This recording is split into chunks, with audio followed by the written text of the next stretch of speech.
Hi guys, love the podcast. I was actually waiting for Jordan to ask me about it last week. What's your go-to pub meal? That's a good question. First time caller, long time listener. I reckon that was like some 6-year-old that sent that in. People often have an opinion and you're entitled to your opinion. Been loving the potty recently. No, we're putting that in. This is for the fans to know. Okay. All right, Em, here we go. Another round of the People's segment. First up, we'll just get stuck into it. We've got Tommy. Trisco, Clarky, really happy to see the podcast back. Really enjoy what you guys are doing. Me and my missus listen to it every week. Shout out to Alyssa, who's the biggest Freo fan. I was just wondering, what is your favourite trait or quality about each other on and off the field? So, Clarky, say what you like about Trisco on and off the field, and then Trisco vice versa about Clarky. Thank you. He's laid down the law there and given himself a pump up at the start too. How good's that? He's like, this is what I want to know, and he's been very specific. Yeah, no, that's fair enough. All right, well, I have to start apparently, so I will start. What do I love about Trisco off the field? Don't say Trisco. Trisco, old disco over here. Jeez, going to have to scrape the barrel. Nah. No, it's a weird relationship we have. We're kind of like sister and brother, aren't we? Our families are pretty close. Yep.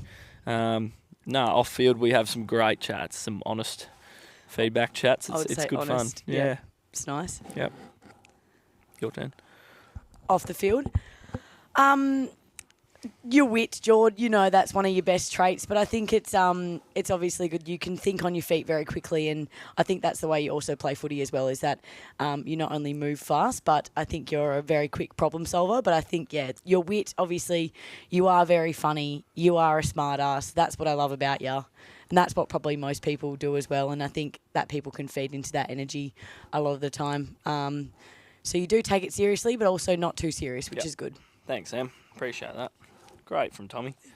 Off on the field. No, did he say off field? Yeah, just off field, wasn't it? Thanks, Tommy. Number 2, we got Brooke.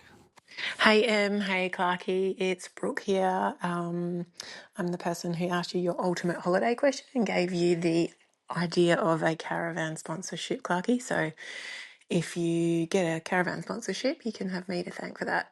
Couple of questions. First of all, do you guys like having a bye, or would you rather keep playing through without buys? And also off-season training, do you guys keep yourself accountable, and or do you have a program you have to follow through off-season?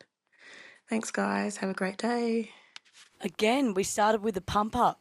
Yeah. Brooks pumped herself up and Which we made love. sure you knew the caravan comes, it's all because of her. We like people feeling good, though. They're allowed to feel good. So give yourselves a pump up. That's all good. And words of affirmation. I'll answer the buy one, and you can answer the off-season one because you guys are currently there at the moment. But the buy one, it's a tricky one. I mean, for blokes who are injured or clubs who are struggling with injury, the buy can come at a good time when you get 2 weeks off. You can actually get a few good players back. So, but for us at the moment, we're going really well before the buy. So, ideally, as we touched on in the last thing with Coxie, we could kept playing. But, everyone's got the buy in the comp, so it's not like it's unfair. So, What about for your bodies?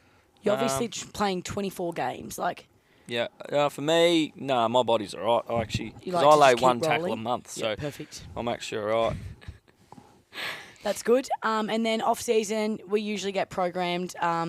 Same with the boys. I'd say it's very similar, where you do get a bit of autonomy over what you do. So if you wanted to not run for a bit and you wanted to swim or cycle or do another form of exercise, then you usually have the free will to obviously do so, but there's usually a pretty strict gym program in there that's working on kind of some remedials that you probably need to work on from the season and any injuries that you obviously pulled up with. And then obviously a running program will start, but it's all tailored to the individual. Yeah, and obviously if you don't do the work, you will get found out, and you just make the next 3 months of training a lot harder for yourself, so you may as well just do it. But sometimes it's also really nice, I think people, because we're obviously programmed all the time and we're always doing stuff together, sometimes it's nice to even just go for a run with your headphones in. I feel like we forget how nice that can be at times. As much as the running can get hard, sometimes it is nice to have a bit of quiet time. No, you're spot on. You're spot on. Number 3, James. Hello, Clarky. Just want to formally apologise for calling you Jord last week. I know you hate it, and I promise to continue to do it in the future. And a question for Em. How much thought went into the fixture release video you did for the women's fixture? Because it was a very, very hard watch. Oh, yes. No, we actually should have probably brought this up in the actual podcast. I wanted to, but now that he's called it a hard watch, I can agree. Okay, so basically, just for everyone out there, the video was meant to be horrendous, if you couldn't tell. It clearly wasn't meant to be tailor-made, cut to perfection, because our media team are incredible and would have done that.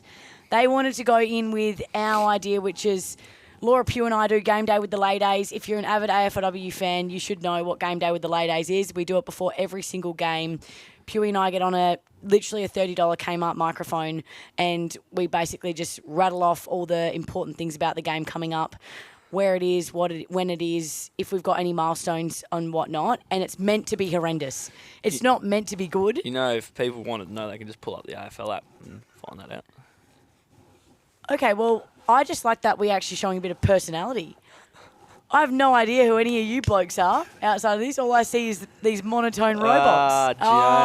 Jeez. He can call me Jord every time he wants now. That was a great voice. So anyway, James, it was actually meant to be horrendous. That was the whole point. We wanted to make it stupid, put a backdrop, which was obviously the roller coaster there. We didn't even put our hands up at the right time.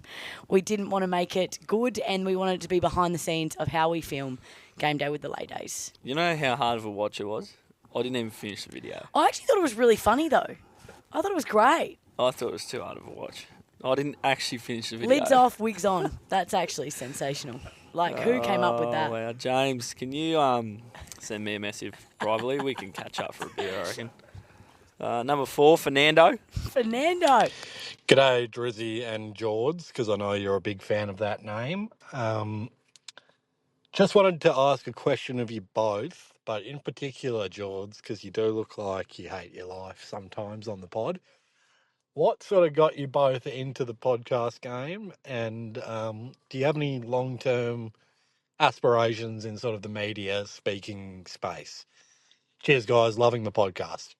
Do you hate your life? I hate my life, yeah.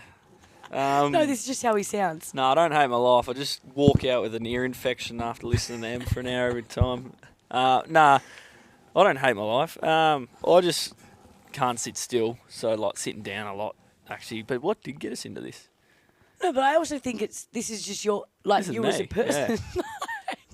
In everything. So it's not just on the podcast. You're actually enjoying yourself. I just want to give him a little backhander too. You can call me Jords all you like, mate, because my little brother calls me that. So I actually don't mind Jords. It's Jorda. That's like the weird one. All right. Yeah. No worries. That's fine. Trisco.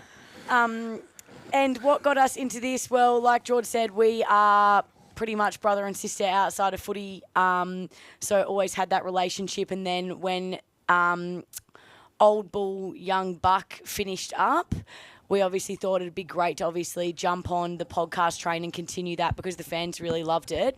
And then Jordan actually couldn't find another male player that would actually do the podcast with him. No, none of them were qualified. And none were obviously up to his calibre and standards. So we then decided to go in together, and then how better to obviously incorporate both programs when we're talking on the podcast as well. I mean, it is a pretty hard gig. Like, so you just have to rock up and talk. So it's really hard. Well, that's what really I do hard anyway. For both of us anyway. But I also think, yes, I obviously want to work in the media, and I think George's also doing a bit on radio at the moment. Oh, so yeah. Potentially something post-career in that. Yeah, maybe. I'm not 100% sure on the media, but that's all right. He wants the quiet life.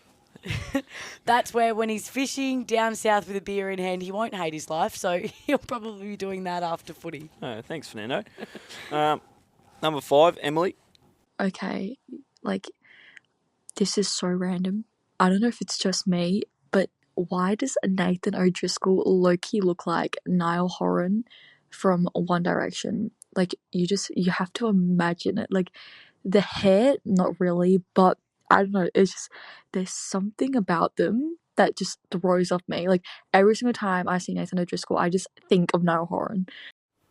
Right. I'm just doing a From One quick Direction, Google. you know who.